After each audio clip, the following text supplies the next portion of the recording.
सनम को जोहार ज्ञान सियान यूट्यूब चैनल पाहटा सेद खन सनम को सगुन दाराम दलाबन गाते को आर मिट्टी नवा वीडियो रे सनम को सगुन दाराम और तेहेन दो बन नेला सान्ताल गायन साहेद मेन दो ड्रामा लिटरेचर सान्ताल सब्जेक्ट नोडे दो हाँ UGC NET state SET JSSC other exam Santal paper को रेना हेज दाड़े कुकली को ओना को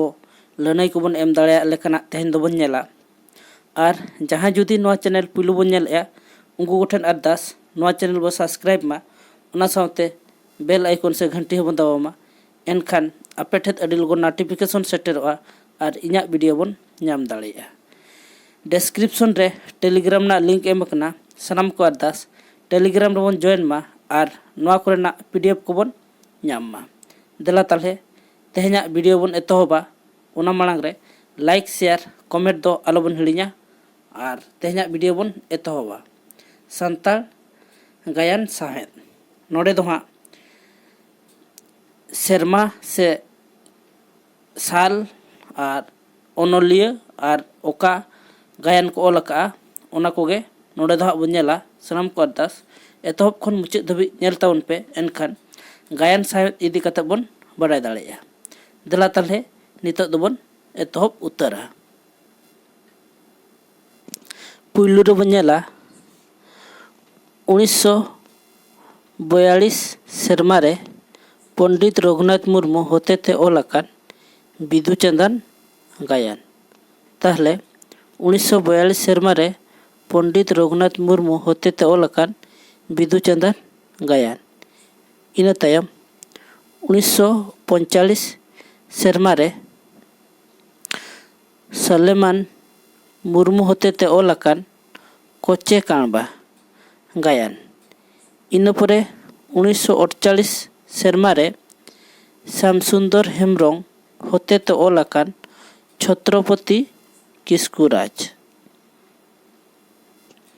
इन तायम 1952 सेरमा रे पंडित रघुनाथ मुर्मू होते ते ओलाकान खेरवाड़ बीर गायन इन तायम 1952 सेरमा रेगे रूप नारायण टुडू होते ते ओलाकान आले अतु गायन इन तायम 1956 सेरमा रे लोसो सोरेन होते ते ओलाकान ओलोंग गायन इन तायम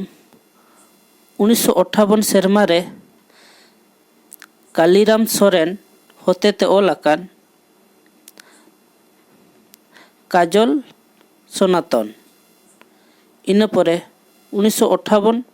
सेरमा रेगे बालकिशोर बास्के होते ते ओलाकान अकिल अरसी इन तायम बन नेला 1960 सेरमा रे ओलाकान लुदई सोरेन होते ते टुडू कोड़ा मदड़िया इन परे ओलकना 1960 सेरमा रेगे कालीराम सोरेन होते ते ओलकान सिदु कान्हू मुर्मू गायन इन तायम 1966 सेरमा रे रूप नारायण टुडू होते ते ओलकान मानगाड़ माझी इन तायम 1971 सेरमा रे डॉक्टर कृष्णचंद्र टुडू होते ते ओलकना जुरी खातिर 1973 सेरमा रे जलेश्वर सोरेन होते ते ओलकना झाराबुरु घाट रे इन तायम 1975 सेरमा रे ओलकना भैया हंसता होते ते ओलकना होड़ा बापला गायन इन तायम 1977 सेरमा रे सहदेव मार्डी होते ते ओलाकान हासा और भाषा इन तायम 1980 सेरमा रे गुलिया हेम्ब्रम होते ते ओलाकना धर्म हर ᱤᱱᱟᱹ ᱛᱟᱭᱚᱢ 1980 ᱥᱮᱨᱢᱟ ᱨᱮᱜᱮ ᱥᱤᱵᱞᱟᱞ ᱠᱤᱥᱠᱩ ᱦᱚᱛᱮᱛᱮ ᱚᱞ ᱟᱠᱟᱱᱟ ᱱᱟᱣᱟ ᱦᱚᱨ ᱜᱟᱭᱟᱱ। ᱤᱱᱟᱹ ᱛᱟᱭᱚᱢ 1980 ᱥᱮᱨᱢᱟ ᱨᱮᱜᱮ ᱚल आकान ठाकुर महेंद्र हांसदा होतेते बादली कोयडा गायन 1980 सेरमा रे लसो सोरेन होतेते ऑल आकान करधनी मन नामो 1982 सेरमा रे साधु रामचंद मुर्मू होतेते ऑल आकान संसार फेद गायन। इना तायम 1983 सेरमा रे बाबूलाल मुर्मू दो सारजम ढरुआ गायन। 1984 सेरमा रे कन्हैलाल टुडू होतेते ऑल आकान करी नगिन गायन। इना तायम 1984 सेरमा रेगे मदन मोहन मुर्मू होतेते ऑल आकान हापड़ाम कोया उयहर गायन। इना तायम 1984 सेरमा रेगे शिवलाल मुर्मुआ दरकार ᱧᱩᱛᱩᱢᱟᱱ ᱢᱤᱫ ᱠᱷᱮᱞᱳᱰ ᱚᱞ ᱞᱮᱱ ᱛᱟᱦᱮᱸᱫ। ᱤᱱᱟᱹ ᱛᱟᱭᱚᱢ ᱵᱚᱱ ᱧᱮᱞᱟ 1985 ᱥᱮᱨᱢᱟ ᱨᱮ ᱪᱚᱱᱫᱨᱚᱱᱟᱛᱷ ᱢᱩᱨᱢᱩᱣᱟᱜ ᱚᱞ ᱟᱠᱟᱫ बाबा टिलका माझी गायन। इना तायम 1985 सेरमा रेगे भीमसेन हेम्ब्रम होतेते ऑल आकान सगुन गिरा गायन। इना तायम 1986 सेरमा रे शारदा प्रसाद किस्कू खेबा होतेते ऑल आकान खिंजलौ। इना तायम 1986 सेरमा रेगे भीमसेन हेम्ब्रम होतेते ऑल आकान बुरसी सेंगेल गायन। 1987 सेरमा रे पंडित नासक्री मुर्मू होतेते ऑल आकाना हिलीदय गायन। 1987 सेरमा रे जिसु टुडू होतेते ऑल आकान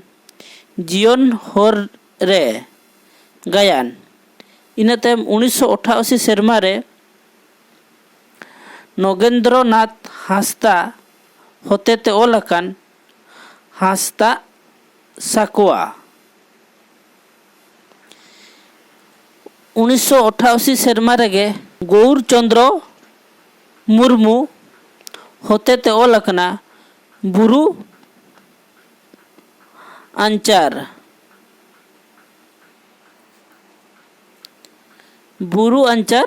गायन। 1989 सेरमा रे भादो हांसदा ऑल आकाद किसण बोंगा गायने ऑल आकादाय। इना तायम 1990 सेरमा रे बादल हेम्ब्रम होतेते ऑल आकान धरम आयो बाबा बरु हाड़ाम चलाव ताहेनाय मनु हाड़ाम रिन मोणे हपन।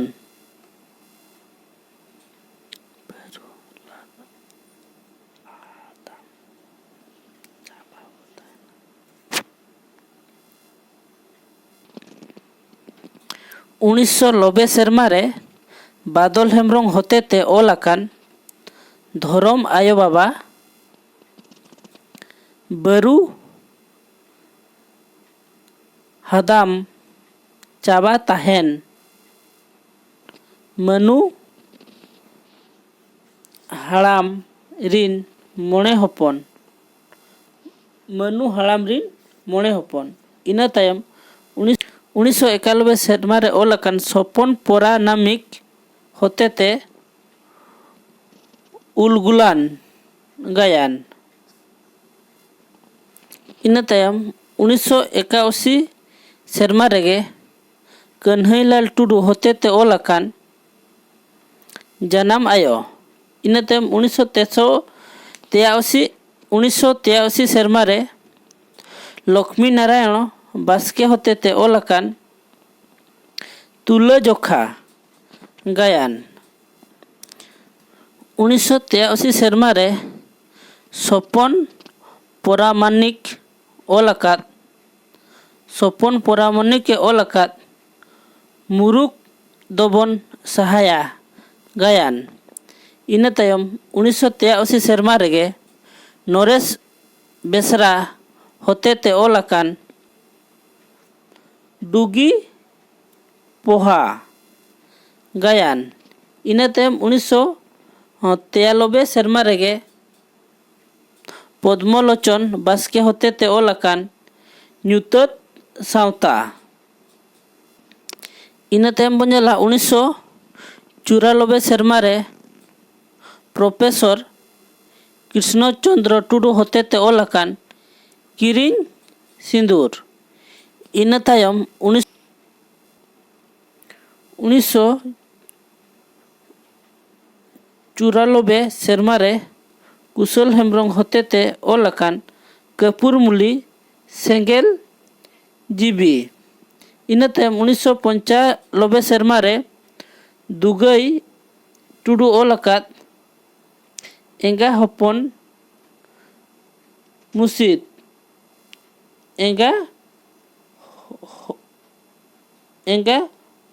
एंगा होना नुसीब थले दुगई टुडू होतेते चेत ऑल अकाय एंगा होना नुसीब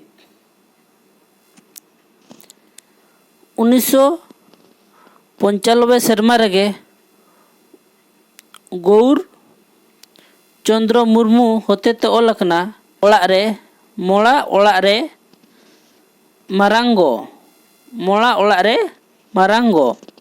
1997 सेरमा रे बादल हेम्ब्रम होतेते ऑल अकना माया सुतम जलंग डुंगा 1987 सेरमा रे बादल हेम्ब्रम होतेते ऑल अकान माया सुतम जलन ढोंगा इना तायम 1998 सेरमा रे सोनत किस्कू होतेते ऑल अकान एरावा ऐदरी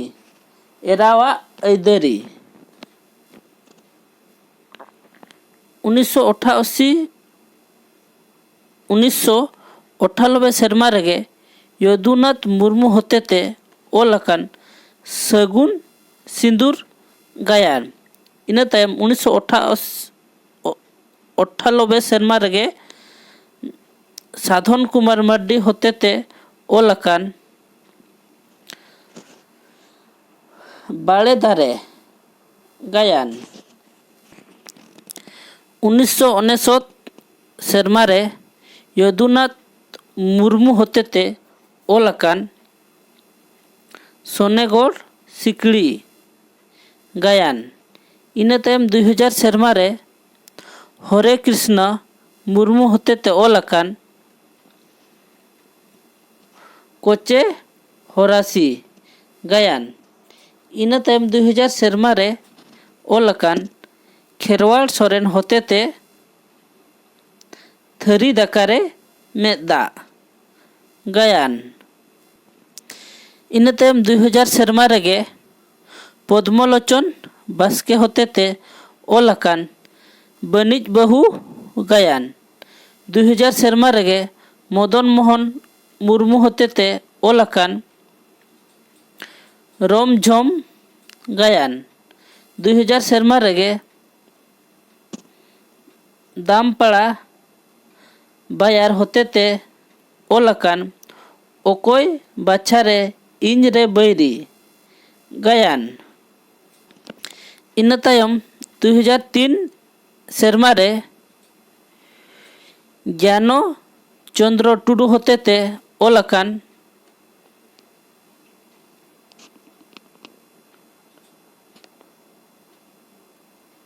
जलन मुट्ठी रे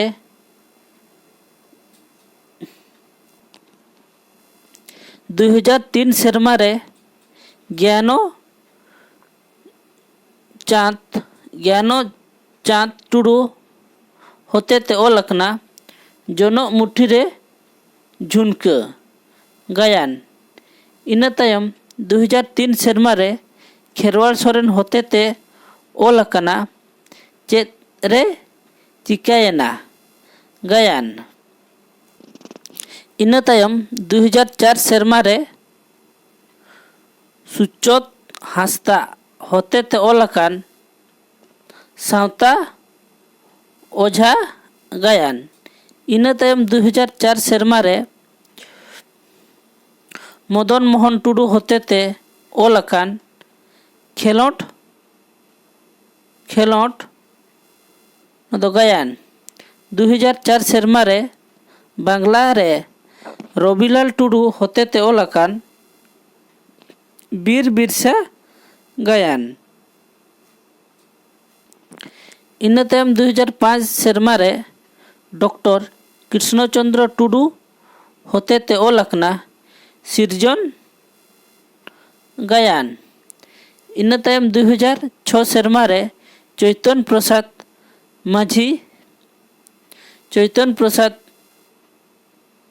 माझी दो जोड़ा झेली ᱧᱩᱛᱩᱢ ते ऑल अकादाय। इना तायम 2006 सेरमा रेगे चैतन्य प्रसाद माझी दो जोड़ा खिला गायने ऑल अकादाय। इना तायम 2010 सेरमा रे नरेंद्र नाथ सोरेन होतेते ऑल अकना गायन माला। इना तायम 2010 सेरमा रे जामादार किस्कू होतेते ऑल अकना माला मुदम गायन। नोआ तायम आरहो अडिगान गायन पोतब को मेनाआ ओना कोदो तायम तेहन इन मेसाय ताबना आर वीडियो नेल कते चेल का बन बुझाव केआ ओना दो सनाम कोगे कमेंट दरायते लई ताबन पे आर वीडियो बन कुसिया खान लाइक माबन ओना सावते चैनल होबन सब्सक्राइब मा और बेल आइकन से घंटी होबन दबाव मा एनखान आपे ठेत अडी लगन नोटिफिकेशन सेटेरोआ और इन्या वीडियो पुइलु रेबन नेल दाड़ेया। लाइक शेयर और कमेंट दो आलोबन हिड़िञा हा और डिस्क्रिप्शन रे टेलीग्राम ना लिंक एम कना सनाम को अरदास टेलीग्राम रेबन जॉइन मा और नोआ कोरेना पीडीएफ से नोट को बन ᱧᱟᱢ मा ताले तेहेᱧा वीडियो दो नोडे गबन दोहया और चलाते जोटाव कोठेत गाते कोठेत शेयर ताबन पे और वीडियो बन कुसिया कान कमेंट माबन चेद लका हुई कना मेतेन ठीक मा ताले तेहेᱧा वीडियो दो नोडे गे तहन कना और दोड़ाते इन पाहटा सेत कोन गोड और जोहार।